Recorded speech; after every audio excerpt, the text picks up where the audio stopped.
There we go. Going home. I just went over to Shane's, had some barbecued wings. I just ate supper, but hey, you can't turn down barbecued wings. You gotta go get them. Yeah, you know what I'm saying? Plus I got to see the kids. I love kids, man. It's what life is all about. Is our kids? We're supposed to come here, procreate, teach our kids to be a little bit smarter because we're teaching them the knowledge that we've gained. As when they teach their kids, they'll teach their kids the knowledge that they gained, and but that's how we evolve. Every generation adds on the knowledge that it's picked up over time. And think about it. You get a 386 computer. It's filled up with knowledge. Now you got to get a 486. So like my great grandfather taught my great grandfather, taught my father, taught me. And now the knowledge that I pick up here, I am teaching it to you via here and other means. So I hope I'm teaching you knowledge. Even if you just get some little tidbit of information from me, I guess I'm doing pretty good. And, that's how our species is evolving and becoming more intelligent. And, think back, 5,000, 3,000 years, 2,000 years, Christ time. Nobody knew everything that we know today. Like the only thing you knew is what somebody came and told you. There was no television or radio or anything like that. There was no oceanic travel that we knew of. And then, then boats came into play and explored, North America was discovered in that. And now you get today, something happens in, say, India. Within 5 minutes, it can be worldwide. Like totally worldwide, all over the place. I'm going to walk around for a while and talk. And this is what's happening. Everybody's saying, "Oh, look at how the world is now. It's so violent. There's so much going on."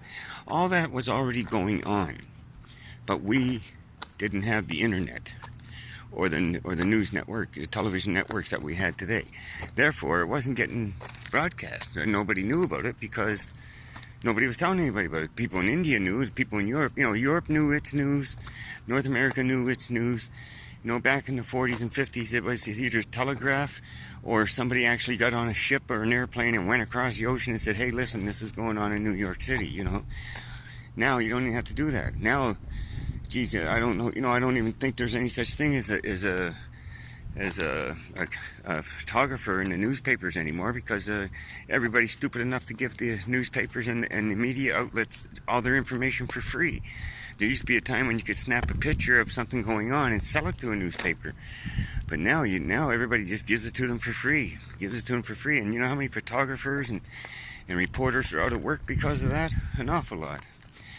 I'm glad I was going to major in journalism back in the day, but, I'm much older. I would have been retired by now. But, somebody that's majored in journalism 20 years ago, they're in trouble, man, because journalism now is called an iPhone, which is sad.